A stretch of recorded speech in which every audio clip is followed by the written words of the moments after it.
नमस्ते, जय माँ कामाख्या। तो इस साल अम्बुबाची शुरू हो रहा है 22 जून से और निवृत्ति हो रहा है 25 जून को। तो अम्बुबाची का जो नीति नियम है इस वीडियो में मैं आपसे शेयर करूंगी और वही नीति नियम शेयर करूंगी जो नीति नियम हम यहाँ पे फॉलो करते हैं। हम यहाँ पे अम्बुबाची का जो नीति नियम है वो हमेशा से ही फॉलो करते आ रहे हैं, क्योंकि माँ कामाख्या शक्तिपीठ असम गुवाहाटी में है और हम यहीं से ही है, यानी हम यहीं के रहने वाले हैं। तो अम्बुबाची के नीति नियम जो है वो हो सकता है कि आपके यहाँ अलग तरीके का हो और हमारे यहाँ अलग तरीके का हो।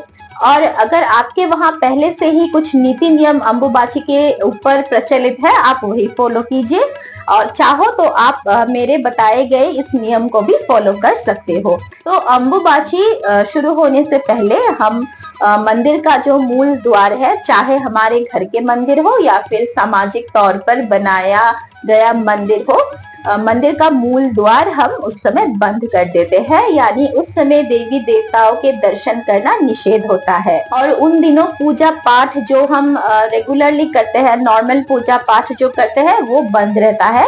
हालांकि बंद मंदिर के बाहर ही हम देवी देवताओं के लिए दीपक जला के रखते हैं, धूप लगाते हैं, माँ के लिए, देवी देवता के लिए भोग प्रसाद सभी चीजें रखते हैं। तो इस साल अम्बुबाची स्टार्ट हो रहा है 22 जून 8:45 AM से।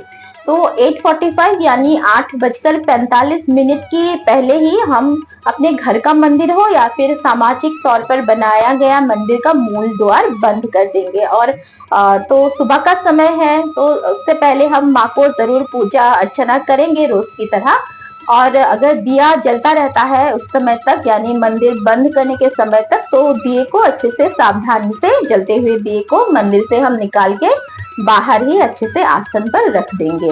और माँ को जो भोग प्रसाद हमने सुबह की पूजा में निवेदन किया था, उस भोग प्रसाद को मंदिर से निकाल कर हम खुद और अपने परिवार में बांटकर प्रसाद के रूप में ग्रहण करेंगे। आप में से बहुत लोग वर्किंग होंगे, काम करते होंगे, तो 22 जून को सुबह सुबह हो सकता है आपको टाइम नहीं मिलेगा, क्योंकि जल्दी स्टार्ट हो रहा है।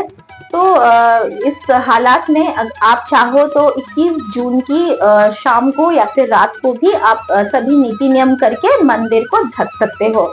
और 21 जून को जो है वो पूर्णिमा भी पड़ रहा है, तो पूर्णिमा पूजन के बाद आप मंदिर को ढक दीजिएगा, अगर सुबह आपको टाइम नहीं मिल रहा है तब। और अगर संभव होता है तो मंदिर के बाहर ही, यानी अपने घर के मंदिर के बाहर ही एक अखंड दीपक जरूर जलाना चाहिए, क्योंकि हम सभी लोग जानते हैं कि अखंड दीपक में स्वयं देवी का वास होता है। अखंड दीपक जलाने के लिए आप आपके सामर्थ्य अनुसार घी, तिल का तेल या फिर सरसों का तेल इस्तेमाल कर सकते हो। कालिका पुराण में ये साफ साफ लिखा है कि माँ के लिए हम दीप जो है वो सरसों के तेल से भी जला सकते हैं। और दिए की बाती को आप अपनी इच्छा अनुसार रखिए, चाहे वो लाल कलर का यानी मौली का हो या फिर कॉटन का बना हो। अखंड दीप जलाने की अगर व्यवस्था ना हो पाए तो कोई बात नहीं है, आप त्रिसंध्या भी कर सकते हो या फिर सुबह और शाम भी माँ के लिए दीपक जला सकते हो। अम्बुबाची का जो पर्व है, ये पर्व माता का रजस्वला धर्म का पर्व है। माँ इस समय रजस्वला धर्म से गुजर रही होती है और माँ आदि शक्ति जो है वो पूरी प्रकृति है। तो हम मानते हैं कि माँ के साथ साथ प्रकृति भी रजस्वला होती है इस समय, इसीलिए अम्बुबाची के दौरान पेड़ नहीं काटते हैं और फूल, पत्ती इत्यादि फल ये सब हम नहीं तोड़ते हैं। और जमीन की खुदाई, रोपाई, खेती का काम इत्यादि सब बंद रहता है, यानी प्रकृति से और जमीन से जुड़ी हुई सभी जो कर्म होते हैं वो बंद रखा जाता है इस समय। साथ ही नाखून काटना, बाल काटना, शेविंग करना, शुभ कार्य जैसे विवाह और हवन पूजन इत्यादि सब इस समय बंद रहता है। अम्बुबाची शुरू होने से पहले पहले जितने भी हमारे घर में खट्टी चीजें रहती है, जैसे अचार हो या फिर इमली हो, जो भी है, सबको हम जमीन से उठा के ऊपर रखते हैं, ऊपर किसी ऊंची स्थान पर रख देते हैं। और जो भी अम्बुबाची का व्रत पालन करते हैं इस समय वो खट्टी चीजें ग्रहण नहीं करते हैं, ना ही माँ को भोग लगाते हैं। और इस समय क्या होता है, यानी अम्बुबाची के दौरान माँ को पके हुए आम, मीठे आम का और दूध का भोग लगाया जाता है और उस भोग को बाद में प्रसाद के रूप में हम खुद भी ग्रहण करते हैं। इससे क्या होता है, एक साल तक सांप के काटने का भय नष्ट हो जाता है। और आम और दूध का भोग हम जब भी माँ को लगाएंगे, दूध को बॉईल करके ठंडा करके ही माँ को भोग लगाइए, क्योंकि दूध को अगर आप कच्चा ही दोगे तो वो जो दूध है वो खराब हो जाएगा और खराब चीजें देवी देवताओं को लगाने से, भोग लगाने से हमें पाप लगता है। माँ को हर रोज मंदिर के बाहर ही आप भोग लगाइए, माँ के लिए दिया जलाइए, धूप जलाइए। और जैसे कि मैंने कहा कि इस समय फूल पत्ती नहीं तोड़ते हैं, तो माता को अम्बुबाची के दौरान फूल निवेदन ना करें, फूल के जगह पर आप अक्षत का प्रयोग कर सकते हो। और पिछले वीडियो में मैंने बोला था, तो किसी ने मुझसे पूछा था कि उस चावल का क्या करना है। चावल को अगर आप चाहो तो आपका जो खाने वाला चावल है उसमें मिला के आप बाद में प्रसाद के रूप में खा सकते हो।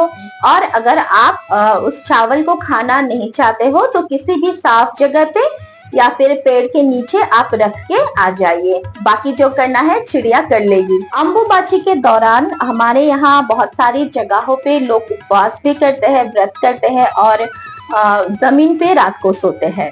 अम्बुबाची के दौरान हवन, पूजन और शुभ कार्य तो वर्जित होता ही है, साथ ही इस समय दीक्षा ग्रहण भी नहीं किया जाता है। यानी अगर आप गुरु धारण करना चाहते हो तो अम्बुबाची के दौरान करना उचित समय नहीं होता है। अम्बुबाची निवृत्ति के बाद ही किया जाता है ये सभी शुभ कार्य। अम्बुबाची के दौरान अगर आप व्रत रख भी रहे हो, नहीं भी रख रहे हो, तो माँ के सामने आप बैठ के माँ का स्तोत्र पाठ, नामावली पाठ या फिर गुरु ने अगर आपको कोई भी मंत्र दिया है तो उस मंत्र का जप आप कर सकते हो, लेकिन मानसिक रूप से। अम्बुबाची व्रत जो करता है, जो व्रतधारी होता है, उन दिनों अम्बुबाची के दौरान तेल वाला खाना ग्रहण नहीं करते हैं, सिर्फ फलाहार ही ग्रहण करते हैं। तो इस साल अम्बुबाची निवृत्ति हो रहा है 25 जून रात को 9:08 पर। तो ऐसा एक मान्यता है कि रात के समय देवी देवताओं को स्नान नहीं कराना चाहिए, ना ही मंदिर को धोना चाहिए। तो इसीलिए इस साल 26 जून की सुबह ही माँ को हम विधिवत स्नान कराएंगे, मंदिर की साफ सफाई करेंगे, अपने अपने घर हो चाहे सामाजिक तौर पर बनाए गए मंदिर हो। उसके बाद ही जो व्रतधारी है वो अपना अपना व्रत खोल सकते हैं। हाँ, लेकिन उससे पहले माँ का विधिवत पूजन करना तो जरूरी है और उसके बाद ही व्रत आप खोल सकते हो। और डेली का जो पूजन है, हवन है, मंत्र पाठ है, जप है, पूजन हो, हवन हो, सभी आप स्टार्ट कर सकते हो। तो चलिए अभी इस वीडियो से विदा लेते हैं, मिलते हैं अगले वीडियो में। जय मां कामाख्या, हर हर महादेव।